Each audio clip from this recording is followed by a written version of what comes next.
लेकिन कोई पूछे अमित शाह से कि अरे कड़ी बात, तेरे क्या कॉन्ट्रीब्यूशन है इस मुल्क में, तेरे बाप दादा के क्या कॉन्ट्रीब्यूशन है इस मुल्क में, सिर्फ एक छोटी सी बात उठाती हूँ, 86 रुपीज हो गया डॉलर, यानी कि आपके मुल्क की करेंसी कहां चली गई।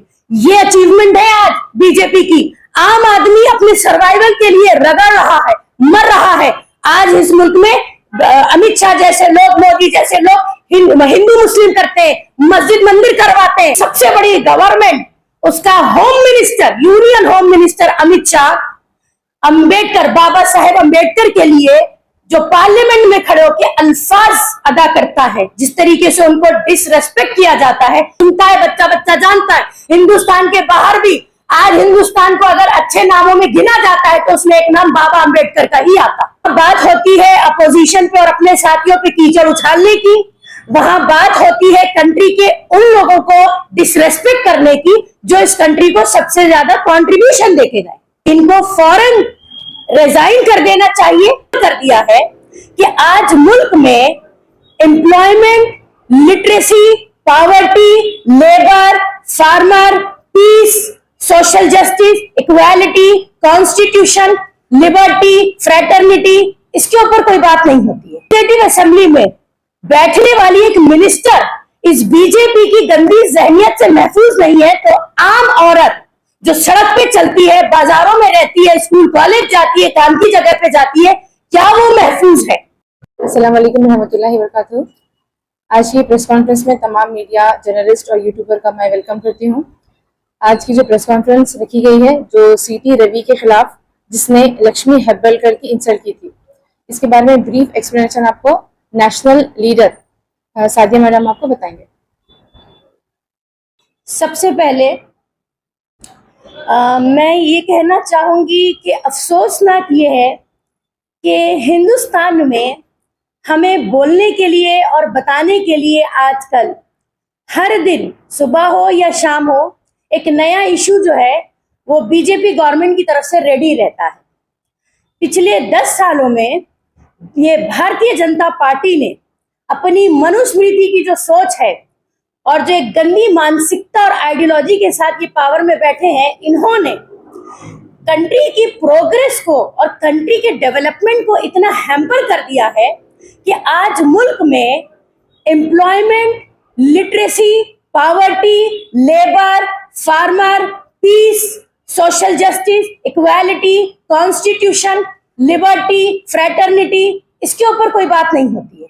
शर्म की बात यह है कि आज पार्लियामेंट हो या फिर आपका लेजिस्लेटिव असेंबली हो, वहां बात होती है गाली गलौज की, वहां बात होती है अपोजिशन पे और अपने साथियों पे कीचड़ उछालने की, वहां बात होती है कंट्री के उन लोगों को डिसरेस्पेक्ट करने की जो इस कंट्री को सबसे ज्यादा कंट्रीब्यूशन देके गए।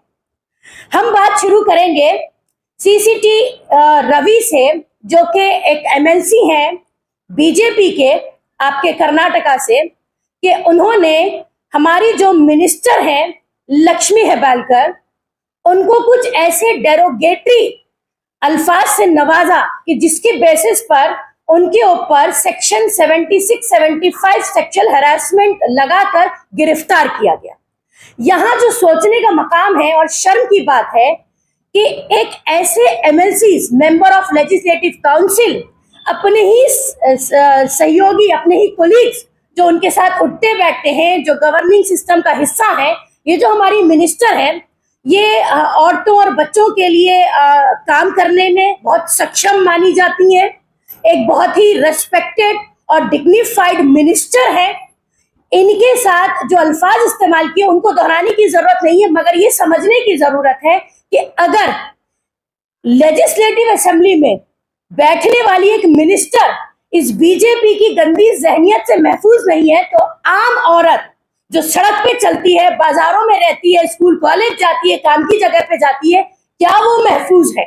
ये बहुत बड़ा सवाल है औरतों के वजूद पर, औरतों की डिग्निटी और औरतों की रेस्पेक्ट पर। उसके बाद दूसरा सवाल ये उठता है कि क्या इस तरीके के लोग ऐसी एक करप्ट और क्रिमिनल मेंटालिटी लेकर क्या गवर्निंग सिस्टम का हिस्सा होना चाहिए? तो हरगिज भी नहीं। इनको अरेस्ट किया गया है और हम वुमेन इंडिया मूवमेंट का प्लेटफॉर्म ये डिमांड करता है कि इनको फौरन रिजाइन कर देना चाहिए। ऐसे लोगों के खिलाफ जितनी सख्त हो सके कार्रवाई होनी चाहिए ताकि आइंदा ऐसा कुछ सुनने और देखने को ना मिले। लेकिन इसके साथ ही एक सवाल ये उठता है कि इससे पहले भी कई बार ऐसे कई मिनिस्टर्स या एमएलए या एमपीज जो एक इंपॉर्टेंट पोस्ट होल्ड करते हैं, औरतों को लेकर डिसरेस्पेक्ट करने में वो सामने आए और गवर्नमेंट ने बावजूद इसके कि हमने एहतजाज किया उनके लिए कोई ऐसा कदम नहीं उठाया। अगर उठाया होता और वही फुल स्टॉप लगाया होता तो आज ये नौबत नहीं आती कि सड़कों और गलियों के बाद वुमेन जो है वो बैठकर लेजिस्लेटिव असेंबली में भी बेइज्जत की जाती है। रह गई बात ये कि आपका जो एमएलसी है जो रवि साहब है, इन्होंने बहुत सारी फालतू बकवासें करी है कि मेरे ह्यूमन राइट्स का उल्लंघन हो रहा है और मेरे साथ ऐसा हो रहा है, मेरे साथ वैसा हो रहा है। मैं यहाँ पे ये वाजे करना चाहूंगी कि इस वक्त हिंदुस्तान में यूं तो सभी तबकात बहुत ज्यादा दबे और कुचले हैं।